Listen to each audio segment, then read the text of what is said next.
ఇప్పుడు నమ్ముతున్నారు. ఎందుకంటే సార్ చూసిండ్రు వర్క్ను, లైనింగ్ వర్క్ అని చూశారు. చూసి మిమ్మల్ని పని చేస్తున్నామంటున్నాం. లేదు సార్, మీరు సార్ పని రాక్ చేసి మేమందరూ చెప్తాం.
గతంలో 3 నెలల క్రితం ఇదే టీబీఎం దగ్గరికి వచ్చినప్పుడు ఏ రకంగా క్లోజ్డ్గా ఉందో ఆ రోజు మనందరం కూడా చూసాం.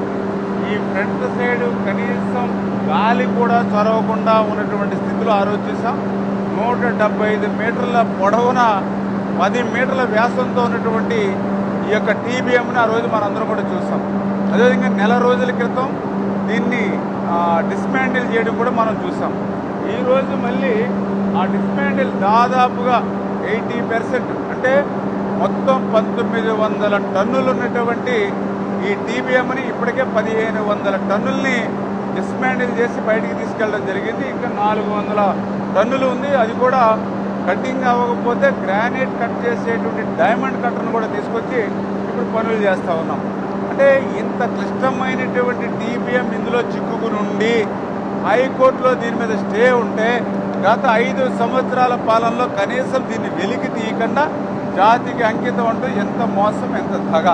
కానీ ఈరోజు హైకోర్టులో స్టే వేకేట్ చేయించి మళ్ళీ ఈ టీబీఎంని, ఇంత క్లిష్టమైనటువంటి టీబీఎంని విత్ ఇన్ టైం షెడ్యూల్ ప్రకారం ఇంకొక వారం 10 రోజుల్లో ఇది వెలికికి 100% తీయగలుగుతున్నామని చెప్పి తెలియజేసుకుంటూ ఈ టీబీఎం చేయడమే కాదు, ఇప్పుడే మీరు చూస్తూ ఉన్నారు, లాస్ట్ టైం మనం వచ్చినప్పుడు ఇదంతా బెంచింగ్ అవలా, నిచ్చెన వేసుకుని ఆ బెంచింగ్ పైకి ఎక్కినటువంటి రోజులు నాకు ఇంకా గుర్తున్నాయి. ఇక్కడ అటువంటి బెంచింగ్ని కూడా క్లియర్ చేసుకుంటూ ఇప్పుడే మీరు చూస్తూ ఉన్నారు, ఎక్కడ చూసినా కూడా మరి ఇంకా లైనింగ్ కాకుండా ఎక్కడికక్కడ పైన సరిగ్గా స్ట్రైట్గా చూస్తే అక్కడి నుంచి పెద్ద పెద్ద పైన ఉన్నటువంటి రాయిలు కూడా కిందకు పడినటువంటి పరిస్థితి.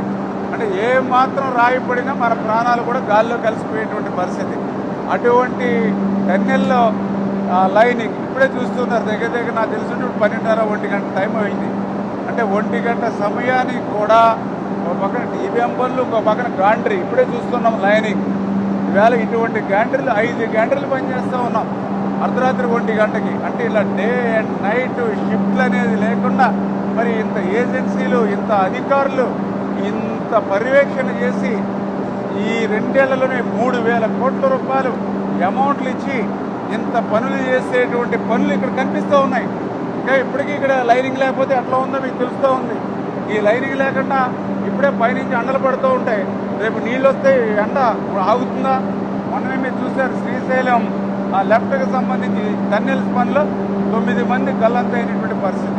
అంటే ఇటువంటి క్లిష్టమైనటువంటి పనులు ఈ 2026 ఆగస్టు నెలలో కూడా మేము చేస్తూ ఉంటే ఆయన 2024లోనే మరి కంప్లీట్ అయిపోయింది, పూర్తి చేసేసామని జాతికి అంకితం చేశారు జగన్మోహన్ రెడ్డి గారు. అంటే అటువంటి వ్యక్తి 5 సంవత్సరాలు ఈ రాష్ట్రానికి ముఖ్యమంత్రిగా ఉన్నాడని అంటే మాకు చాలా సిగ్గుగా అనిపిస్తున్నటువంటి పరిస్థితి.